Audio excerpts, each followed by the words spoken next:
BBC Sounds. Music, radio, podcasts.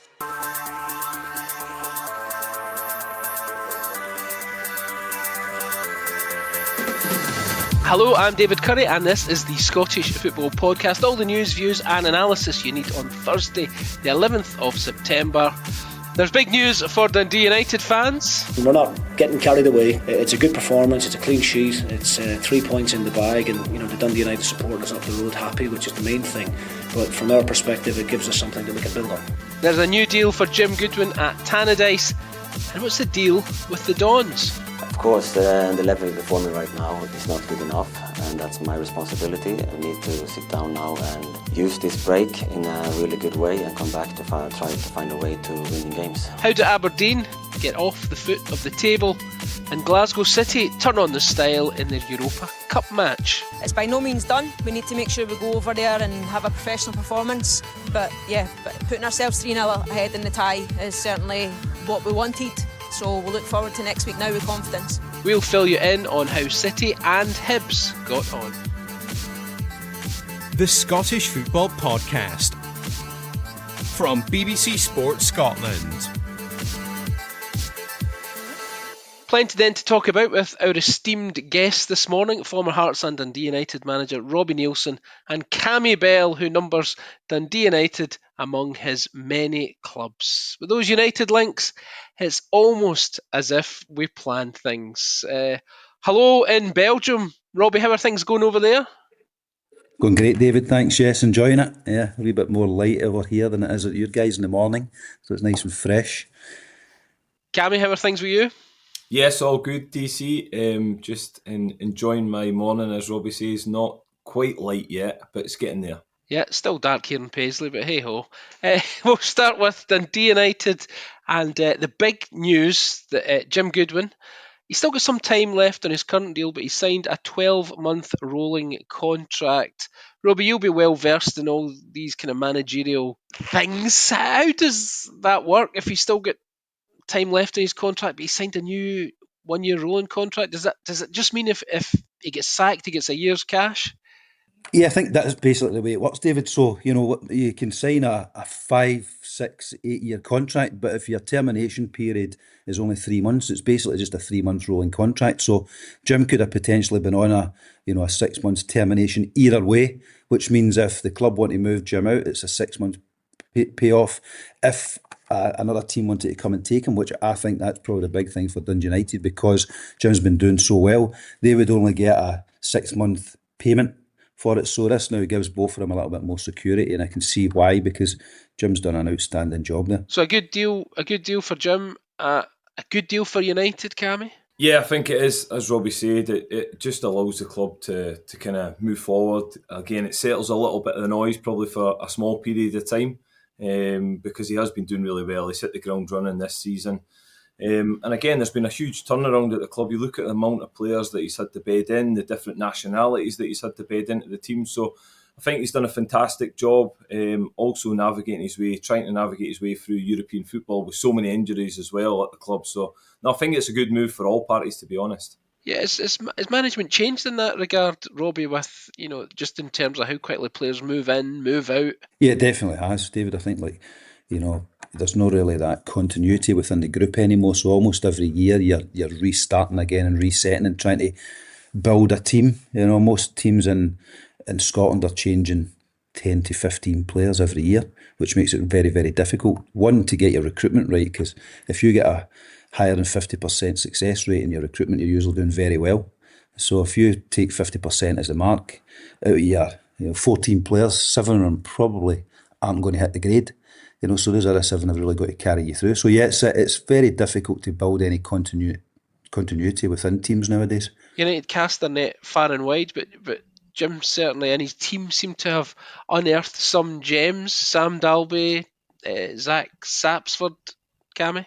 Yeah, Dolchek away, another one that I've been really impressed with this season since he's came in. I think he's hit the ground running, as you say. Sapsford, Waters as well. There's a number of players that seem to have came in to the team and started really well, and that's always what managers will find really difficult when, as Robbie said, the huge turnaround of numbers is to try and get them to gel so quickly, but also to try and get your recruitment right is difficult. It's the most important thing. It's where you're probably judged on as a manager. If you don't get your recruitment right, ultimately your team generally fails. So yes, I think he's done really well, and he's done very well to gel this team together. And they do look like a team as well. I've seen them 2 or 3 times this season, and I think they play really expansive, attacking football. And as you mentioned, DC, they've got some fantastic players and goal scorers. I think that's what's key. Yeah, it's not been the path has not always been smooth, because it's a tough first season, Robbie, at Tannadice, and then last season, back in the top flight,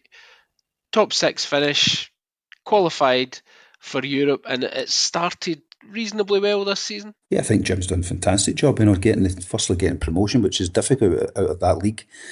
Myself, I'm, coached in it and managed to get out a few times. It's a tough league to get out, especially when you're a so-called bigger scalp, and every week that you're the team that they're after, the opposition teams. And then to get up and get top 6 European football, other than probably a cup win, there's not a lot more Jim could have done in his tenure so far. So I think he's been absolutely outstanding. And as Cammy said, the recruitment's been very good as well. A lot of experienced players coming, but also a lot of the young players within the Dundee United Academy coming through.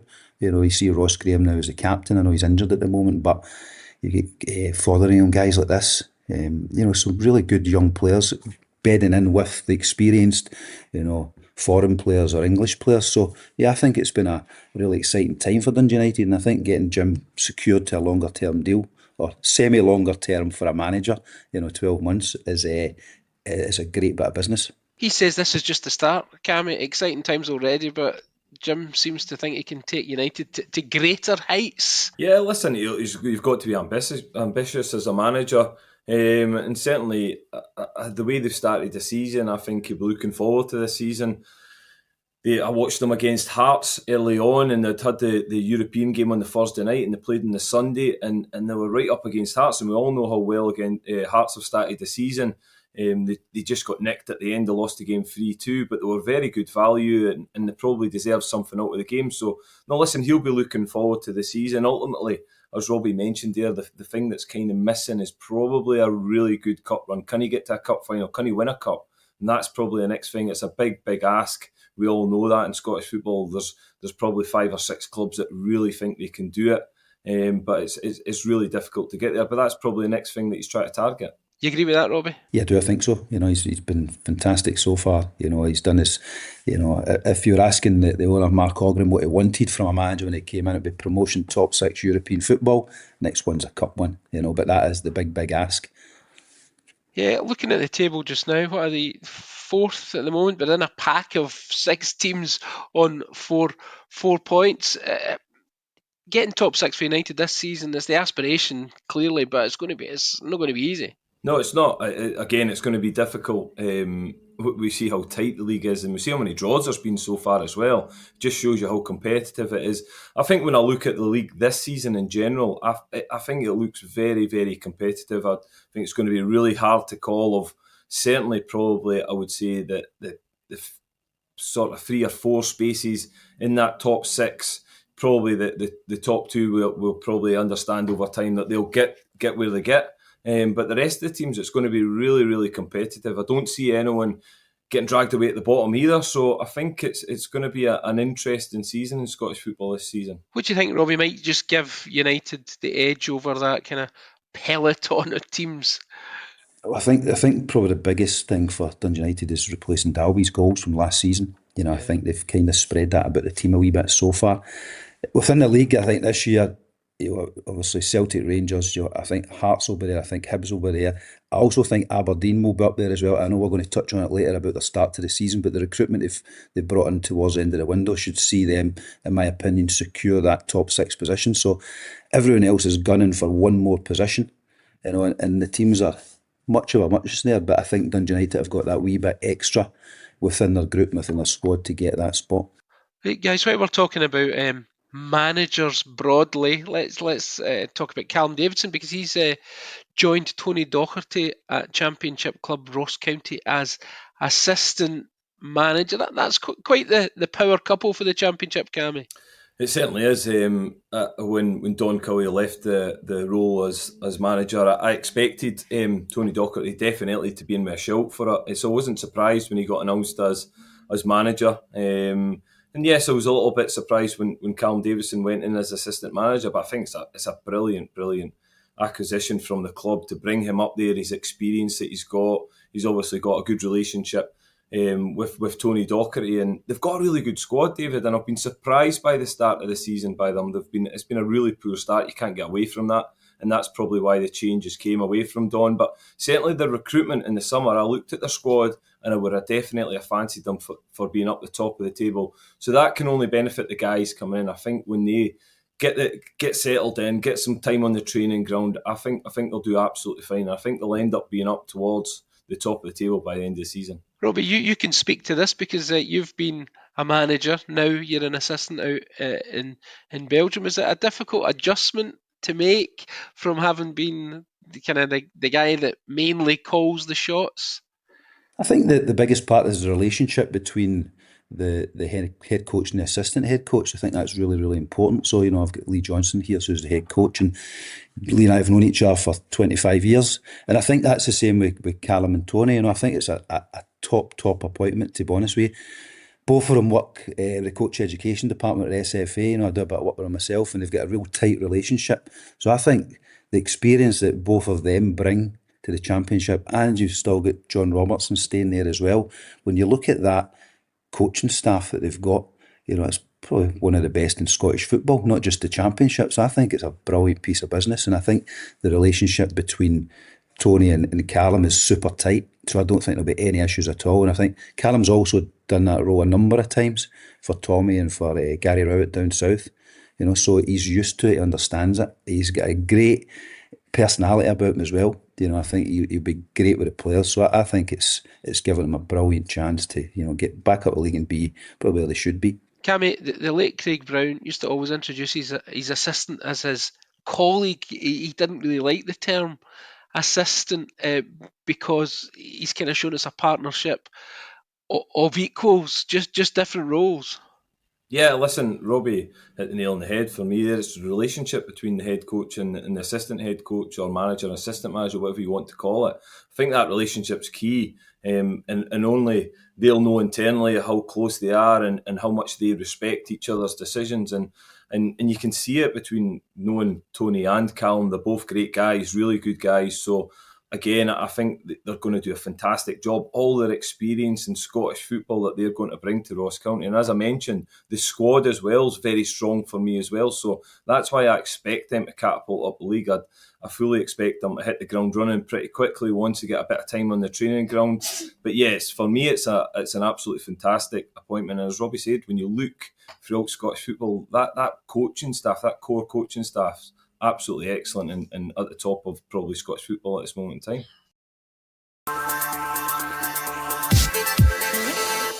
Now, folks, you have to be of a certain age and disposition to talk about the new firm. The term still sends some fans apoplectic, but United and Aberdeen used to be referred to as such by the media. So we will now turn our attention to the other half of the new firm, if you know what I mean. I want to talk about the Dons.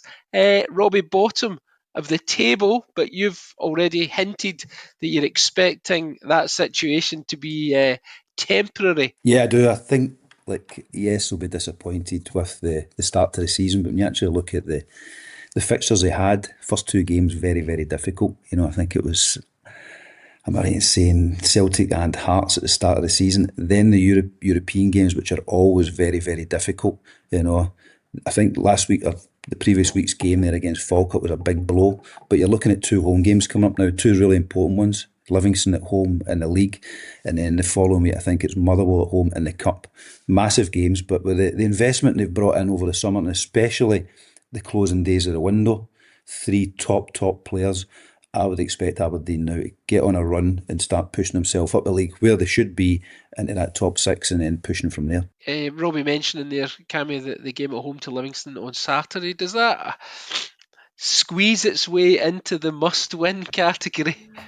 I wouldn't say must win yet, but again, it's really important. It's important to turn the corner pretty quickly for me because it's been if you look at it as a big picture, it's probably been a poor run of form for a period of time for Aberdeen going into last season. Obviously, yes, they had the Scottish Cup win, but when you look further back, it wasn't great league form towards the end of the season. So I think it needs to turn around pretty quickly. Robbie touched on it there. The start of season was really difficult. Hearts game, I probably think the performance was the worrying thing more than the result. It was away from home. It was at Tynecastle. It was always going to be a difficult game. And then the Celtic game at home is always a difficult task. And then they had that win against Greenock Morton in the League Cup. And I thought, are they going to turn the corner here? Is this the turning point where they got a comfortable 3-0 win?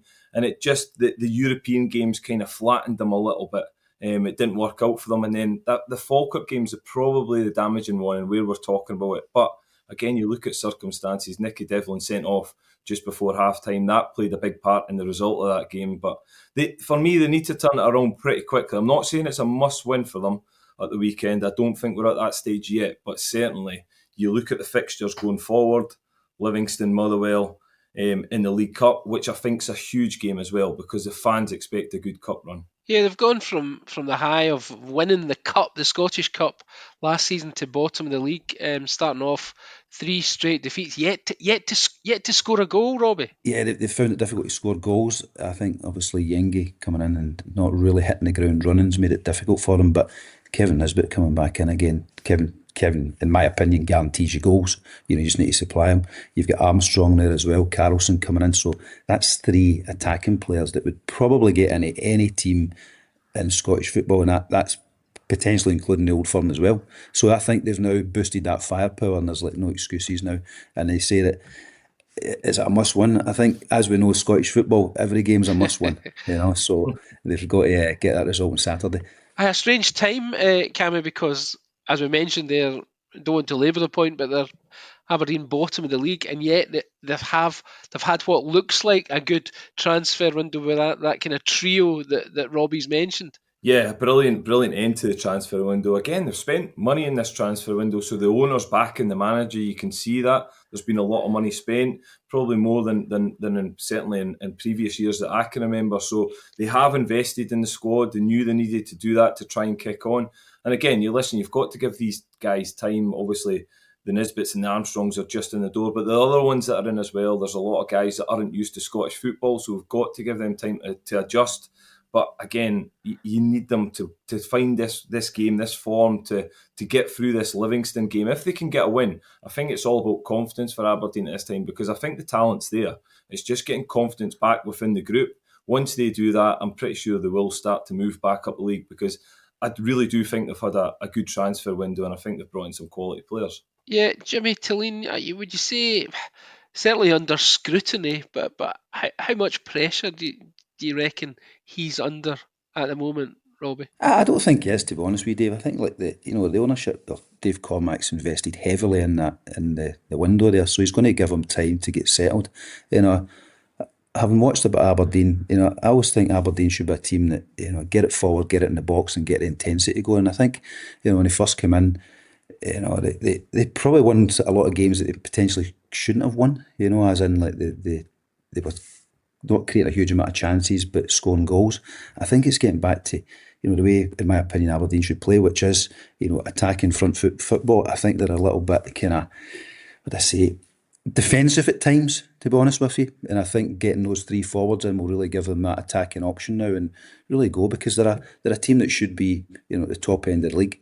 So nothing to worry about their league position at the moment, Cammy? No, listen, they just need to start winning games. I said it before, I think it'll breed confidence within the group, but also it'll just ease the pressure, because there is scrutiny. You probably used the right word there, DC, scrutiny under Jimmy Tilleen. I don't think that the severe pressure's coming. But listen, the longer, we all know this, the longer it goes on without a win in the league, then the pressure starts to build. And also, I think that League Cup game at home to Motherwell the following weekend is a massive game, because Aberdeen want another good cup run. They want to try and get to finals, and that's a really good opportunity with a home game to a very good Motherwell side. But if Aberdeen are firing on all cylinders, it'd be one they'd expect to win.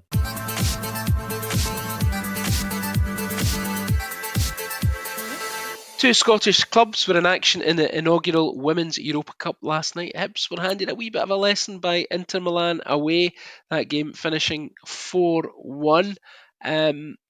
Hard to see a way back for Hibs in that return leg, Cammy? Yeah, it is. It was probably the gap of the results probably made it really difficult for them. Again, we all know they had a fantastic season last season, winning the league domestically. But it just seems as if it's just been a step too far for them. They'll probably be disappointed with conceding 4 goals. Of course they will, which is probably taking them out of the tie a little bit. Listen, you can never give up hope. They've had a decent-ish start domestically to the season with 2 wins and a loss. But yeah, it's probably come home a little bit disappointing with conceding 4 goals. Yeah, tough week for Hibs. Robbie losing to Hearts in the Edinburgh Derby at the weekend there, and then a fairly heavy defeat away in Italy. Two tough fixtures, to be honest with you, David. You know what I mean? I think that you can see that the levels within the women's game in European football is very, very similar to the men's game as well. You know, if you're going away at home against an Inter Milan, it's going to be extremely, extremely tough. You know, so for Hibs to get back and get an early goal potentially, and then try and, you know, get a decent crowd there and try and get some intensity, but it's going to be extremely hard. Glasgow City, the opposite, a comfortable win for them, Cammy, at home to Athlone Town up there at Peters Hill in the wind and the rain last night. Must have been like a winter's night up there, but they're used to it, and you would think they would manage to get it's a knockout competition, so you think they'd be safely through to the next round. Job just about almost done. Job just about done, but again, they'll not take anything for granted. A really good result for them last night. They've obviously had a really good start to the season with 3 wins out of 3, so they're in good form at this moment in time. They're confident. They've got a good win last night, and they'll be looking forward to the next leg just to try and progress. But listen, you can never take anything for granted. I'm pretty sure Glasgow City won't either. They'll go into that tie knowing they need to get the job done and then progress and see what lies ahead of them. So yeah, listen, they've had a good start to the season and they'll be delighted with last night's work. Well, folks, that's just about all we've got time for today. We have cast our pod, as I like to say. Many thanks to our esteemed guests, Cammy Bell and Robbie Neilson. Good luck for the rest of the season in Belgium, Robbie. And thank you, most of all, folks, for listening. Remember, we're here with new episodes of the Scottish Football Podcast, bright, breezy and early every day. So to make sure you don't miss out, subscribe on BBC Sounds and have push notifications turned on in your phone. Have a great day.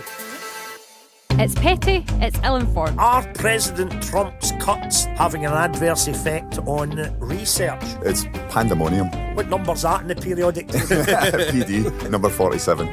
I don't know.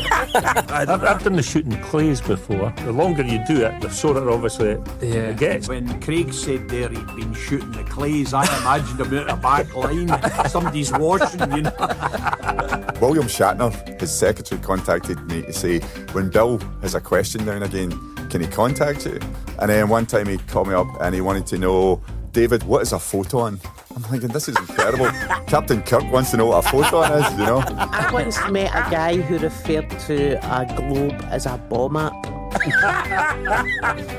ball map. A ball map. Look at the ball map. What we normally do is spin the ball map and we see where we go on holiday. The Off the Ball podcast, available every Monday on BBC Sounds.